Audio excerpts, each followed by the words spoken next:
함께 읽으실 하나님의 말씀은 사무엘 하 9장 1절에서 13절입니다. 다윗이 이르되 사울의 집에 아직도 남은 사람이 있느냐? 내가 요나단으로 말미암아 그 사람에게 은총을 베풀리라 하니라. 사울의 집에는 종 한 사람이 있으니 그의 이름은 시바라. 그를 다윗의 앞으로 부르매 왕이 그에게 말하되 내가 시바냐 하니 이르되 당신의 종이니이다 하니라. 왕이 이르되 사울의 집에 아직도 남은 사람이 없느냐? 내가 그 사람에게 하나님의 은총을 베풀고자 하노라 하니 시바가 왕께 아뢰되 요나단의 아들 하나가 있는데 다리 저는 자니이다 하니라.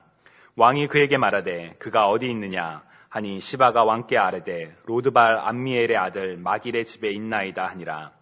다윗 왕이 사람을 보내어 로드발 암미엘의 아들 마길의 집에서 그를 데려오니 사울의 손자 요나단의 아들 무비보셋이 다윗에게 나와 그 앞에 엎드려 절하매 다윗이 이르되 무비보셋이여 하니 그가 이르기를 보소서 당신의 종이니이다. 다윗이 그에게 이르되 무서워하지 말라. 내가 반드시 내 아버지 요나단으로 말미암아 내게 은총을 베풀리라. 내가 내 할아버지 사울의 모든 밭을 다 내게 도로 주겠고 또 너는 항상 내 상에서 떡을 먹을지니라 하니 그가 절하여 이르되 이 종이 무엇이기에 왕께서 죽은 개 같은 나를 돌아보시나이까 하니라. 왕이 사울의 시종 시바를 불러 그에게 이르되 사울과 그의 온 집에 속한 것은 내가 다 내 주인의 아들에게 주었노니 너와 내 아들들과 내 종들은 그를 위하여 땅을 갈고 거두어 내 주인의 아들에게 양식을 대주어 먹게 하라.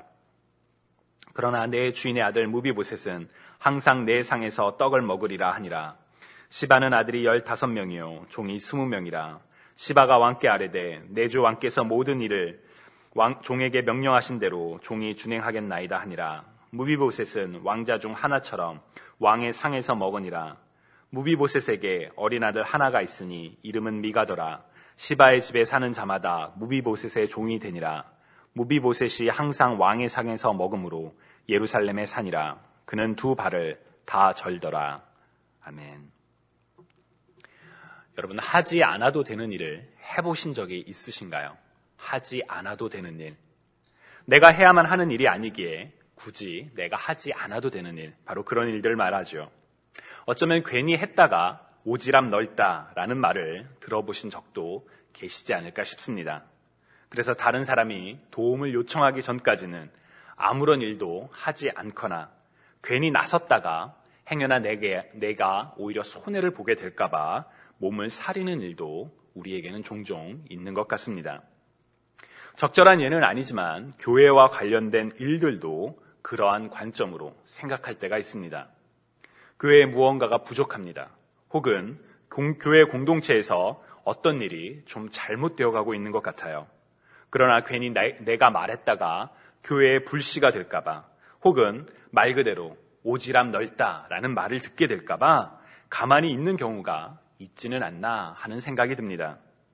그러나 사실 교회에서는 하지 않아도 되는 일은 없습니다. 적어도 교회가 내 교회라면 말이죠. 만약에 우리가 교회가 내 교회가 아니라고 생각한다면 우리 교회에는 하지 않아도 되는 일들이 참 많을 것 같습니다. 그러나 내가 이 교회의 몸의 한 부분을 이루고 있는 한 지체라고 생각하고 이 교회가 내 교회라는 책임의식이 있다면 교회에 있는 모든 일들은 하지 않아도 되는 일들이 아니라 우리가 해야만 하는 그런 일들이 됩니다. 그래서 하지 않아도 되는 일들과 관련하여 교회를 예로 드는 것은 적절하지는 않은 것 같습니다. 다만 교회는 그리스도인들은 하지 않아도 되는 일들을 하도록 부름을 받은 사람들이라는 것을 우리가 기억할 필요는 있습니다. 예수님께서는 악한 자를 대적하지 말라. 누구든지 내 오른편 뺨을 치거든 왼편도 돌려대며 또 너를 고발하여 속옷을 가지고자 하는 자에게 겉옷까지도 가지게 하며 또 누구든지 너로 억지로 오리를 가게 하거든 그 사람과 심리를 동행하고 내게 구하는 자에게 주며 내게 꾸고자 하는 자에게 거절하지 말라. 또 내 이웃을 사랑하고 내 원수를 미워하라 하였다는 것을 너희가 들었으나 나는 너희에게 이르노니 너희 원수를 사랑하며 너희를 박해하는 자를 위하여 기도하라 라고 마태복음 5장에서 말씀하셨죠. 관점에 따라 이 본문은 악한 자를 대적하지 말라라는 그 방침으로 나온 말씀이라고 생각할 수도 있습니다. 그러나 이 말씀은 그리스도인들이 굳이 하지 않아도 된다고 생각했던 일들이 바로 그리스도인들이 해야만 하는 일임을 보여주는 말씀이기도 합니다. 왜냐하면 예수님께서는 예수 그리스도를 따르는 우리가 하늘에 계신 우리의 아버지의 온전하심 같이 우리도 온전하기를 원하셨기 때문입니다. 그래서 우리는 그리스도인들은 하지 않아도 되는 일들을 하도록 부름받은 사람들입니다. 그러나 문제는 그것을 다 알고 있지만 이미 몇 번이나 듣고 성경을 통해 확인하고 있지만 실천하는 것이 참 쉽지 않다는 것이지요. 오늘 우리가 함께 읽은 사무엘하 9장의 다윗과 그리고 무비보셋의 이야기를 통해 우리가 하지 않아도 되는 일들을 해야 하는 중요한 이유를 오늘 함께 나누고자 합니다. 먼저 사무엘하 9장에 등장하는 무비보셋은 요나단의 아들, 곧 사울의 손자입니다. 나중에 사무엘하 21장에서 다윗이 사울의 죄로 인해 사울의 후손 무비보셋을 기브온 사람들에게 넘겨주는 장면이 나오는데 사울의 아들 무비보셋과 요나단의 아들 무비보셋은 서로 다른 인물입니다. 그래서 이 부분을 우리가 혼동할 수도 있는데 본문에서의 무비보셋은 요나단의 아들 사울의 손자라는 것을 기억할 필요가 있습니다. 사무엘하 4장을 보면 무비보셋은 어렸을 때부터 다리를 절었다라고 합니다. 사울과 요나단이 죽었다는 소식을 듣고 무비보셋의 유모가 당시에 5살에 불과하던 무비보셋을 알고 급히 도망치다가 아이를 떨어뜨렸죠. 그래서 다리를 절게 되었다라고 이야기를 합니다.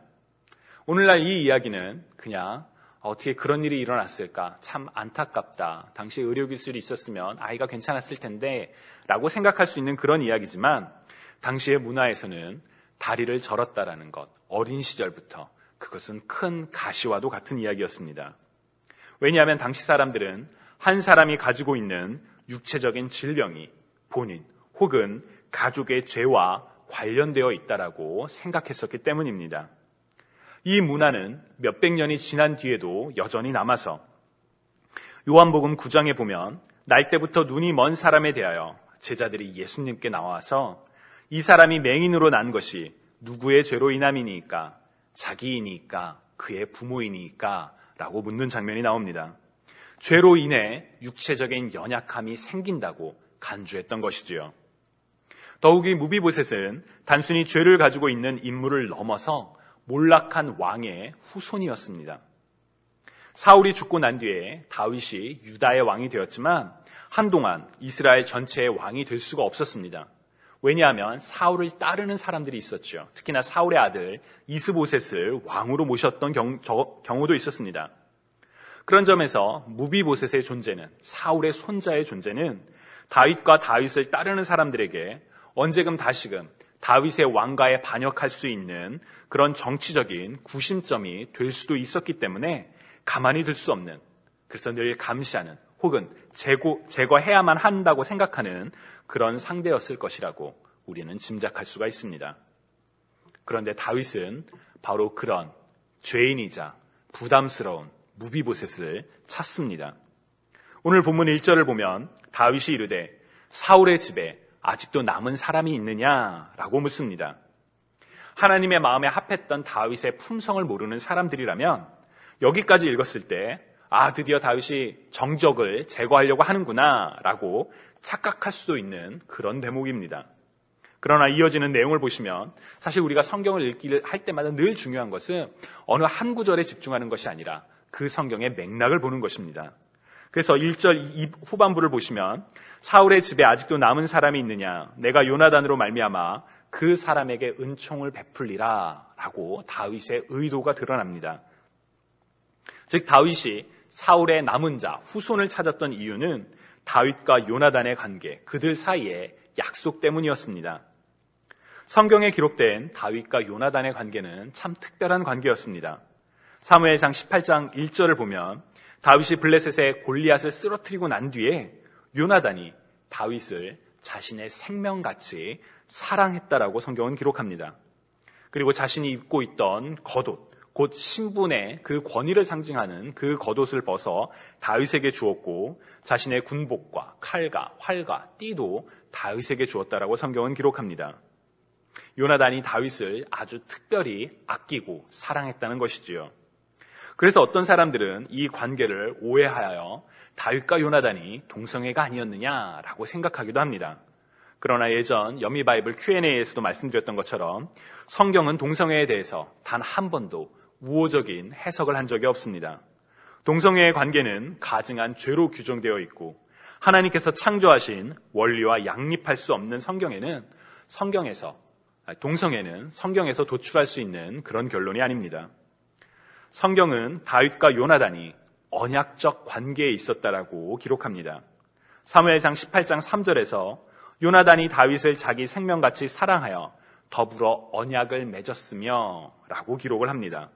또한 사무엘상 20장에서도 보면 요나단이 다윗을 살려주면서 자기가 만약 죽게 되더라도 하나님의 신실한 사랑으로 자신의 후손을 돌봐달라고 다윗에게 부탁하며 이 둘이 서로 언약을 맺는 장면이 기록되어 있습니다. 다윗이 기억했던 요나단과의 관계는 바로 이 다윗과 요나단의 그런 언약적인 관계였습니다.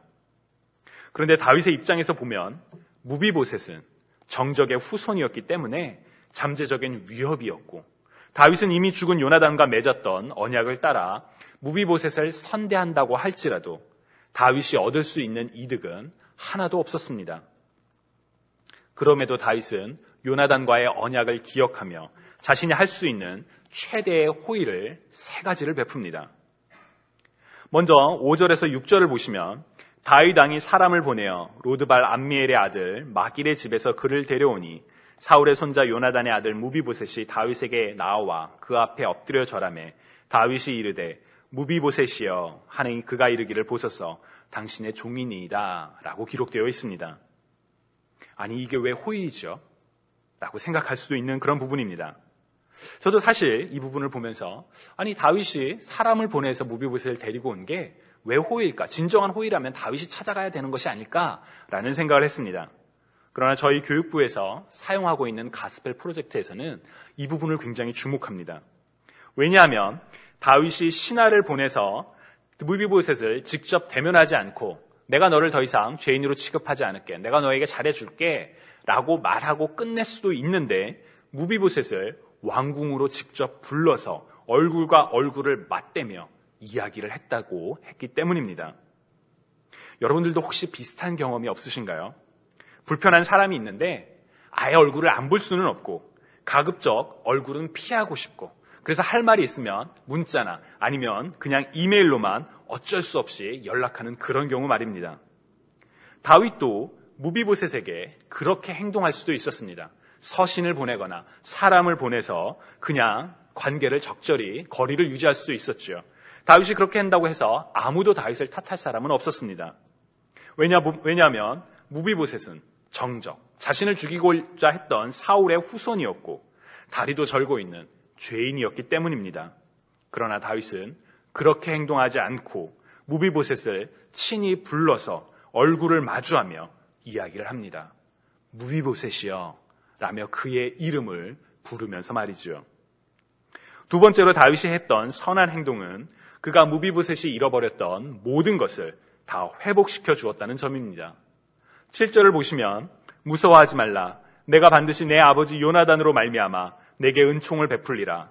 내가 내 할아버지 사울의 모든 밭을 다 내게 도로 주겠다 라고 다윗은 무비보셋에게 이야기를 합니다. 왕이었던 사울이 가지고 있었던 재산을 다 돌려주겠다라는 것이지요. 이것은 단순히 재산권의 회복만을 의미하지는 않습니다. 한 사람으로 살아갈 수 있는 신분의 회복이기도 했습니다. 그동안 무비보셋은 갈 곳이 없어서 다른 사람의 집에서 그 삶을 연명하고 있었지요. 그런 그를 불러 그가 누릴 수 있었던 모든 것을 회복시켜 주겠다라고 다윗이 이야기를 합니다.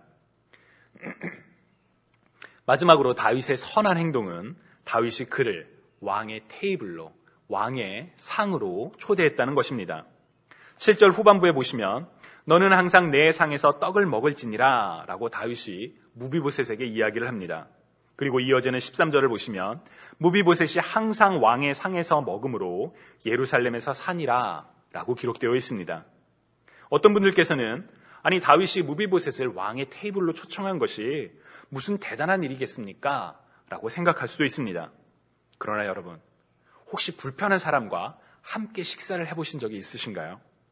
어떤 말을 해야 할지도 모르겠고 제발 빨리 그 시간이 가면 좋겠고 가능하다면 함께 테이블을 하고 마주하고 싶지 않은 그런 사람이 있었더라면 오늘 본문에서 다윗이 무비보셋을 자신의 테이블로 초청하는 것이 얼마나 대단한 일임을 우리가 짐작할 수가 있습니다.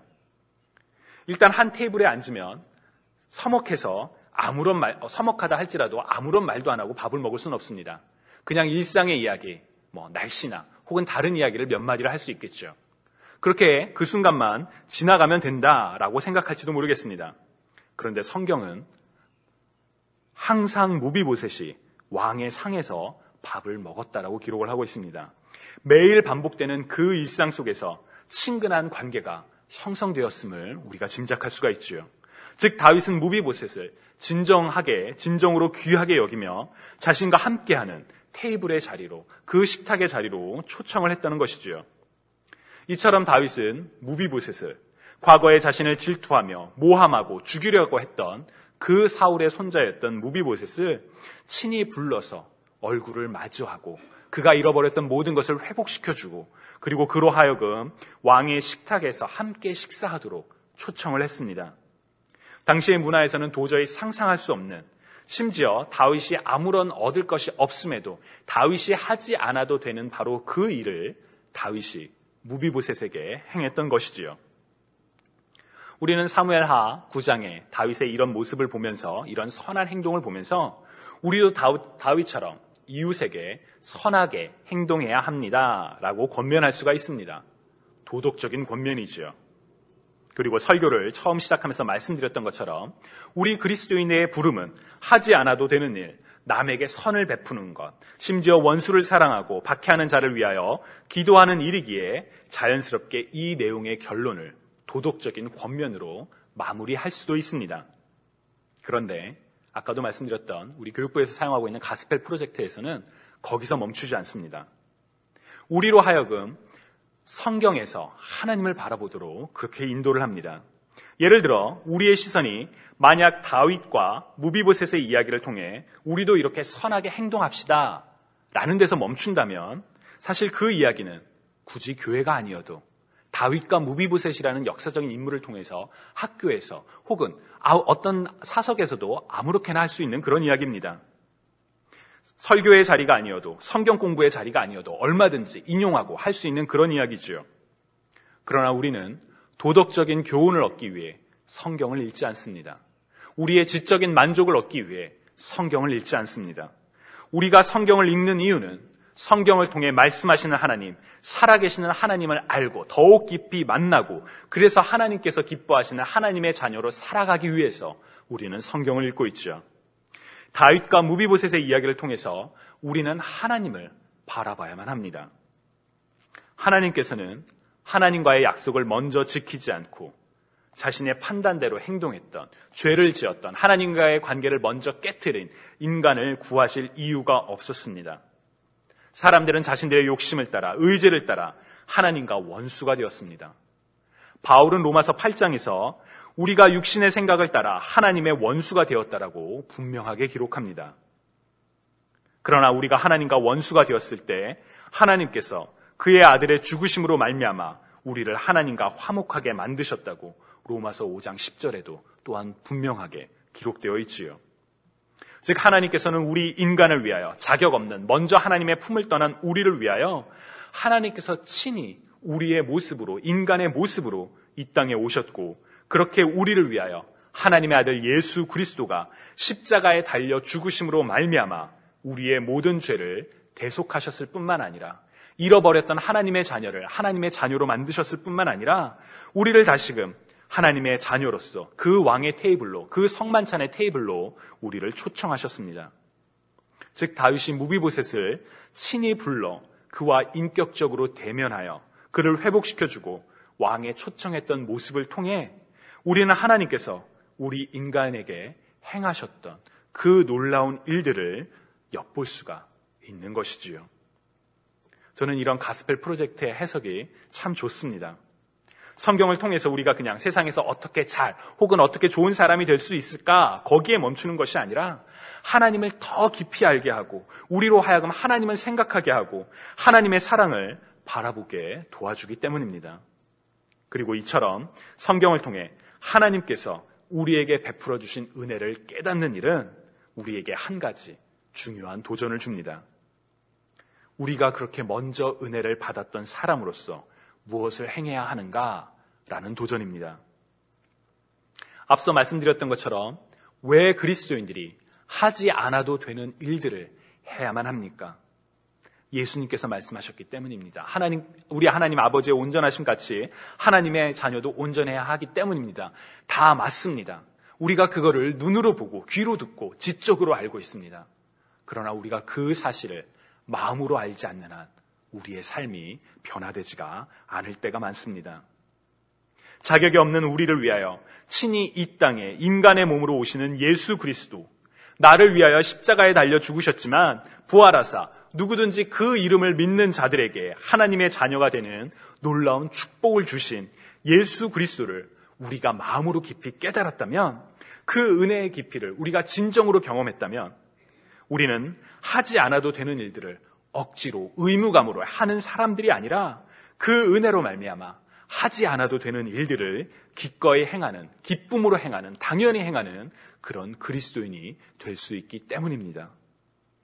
주님이 사랑하시는 여러분, 다른 어떤 일보다도 먼저 성경을 통해 하나님을 만나시기 바랍니다.